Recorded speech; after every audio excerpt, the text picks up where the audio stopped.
एक समय की बात है। भगवान गौतम बुद्ध वन के रास्ते से होकर कहीं जा रहे थे। रास्ते में उन्हें एक व्यक्ति मिला जो एक गड्ढा खोद रहा था। गौतम बुद्ध वहीं पर थोड़ी देर विश्राम करने के लिए वृक्ष के नीचे बैठ गए और उस व्यक्ति को देखने लगे जो गड्ढा खोद रहा था। तभी उस व्यक्ति को गड्ढा खोदते खोदते एक कलश मिला। उस कलश में बहुत ही कीमती हीरे और जवाहरात भरे हुए थे। यह सब देखकर वह व्यक्ति बहुत खुश हुआ और सोचने लगा, आज मेरा भाग्य जाग उठा है।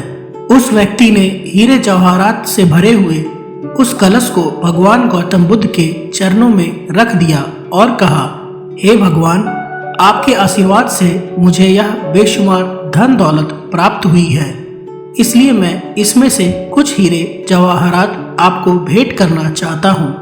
यह सब सुनकर भगवान गौतम बुद्ध ने उस व्यक्ति से कहा, तुम्हारे लिए यह धन दौलत है, लेकिन मेरी नज़र में यह जहर के समान है, क्योंकि बिना मेहनत के प्राप्त हुई धन दौलत जहर के समान ही होती है। इतना सुनकर वह व्यक्ति गौतम बुद्ध से नाराज होकर उस कलश को लेकर वहां से चला जाता है।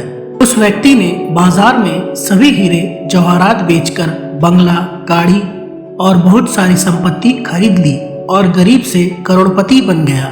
थोड़े दिनों बाद किसी ईर्ष्यालु व्यक्ति ने राजा से उस व्यक्ति की शिकायत कर दी और बोला, महाराज, जमीन में दबा धन राजकोष का होता है, लेकिन उस व्यक्ति ने धन दौलत को अपने ऐशो आराम के लिए खर्च करके राजद्रोह किया है और ऐसा करना नियमों का उल्लंघन है।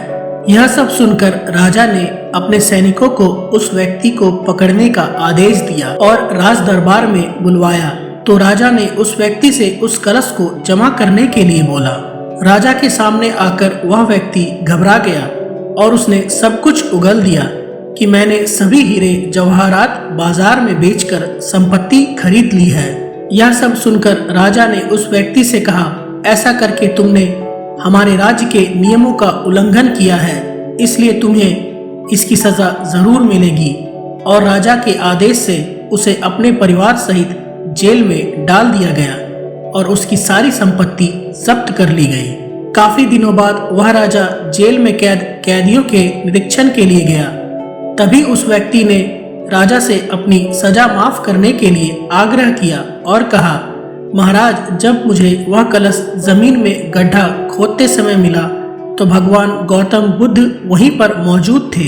भगवान गौतम बुद्ध ने मुझसे कहा था कि इसमें धन दौलत नहीं, जहर भरा हुआ है, लेकिन उनकी बात ना मानकर मैंने उनका अपमान किया था और आज जेल में रहकर मुझे एहसास हो रहा है कि उनकी बात बिल्कुल सच थी, क्योंकि बिना मेहनत के प्राप्त धन दौलत जहर के समान ही होती है।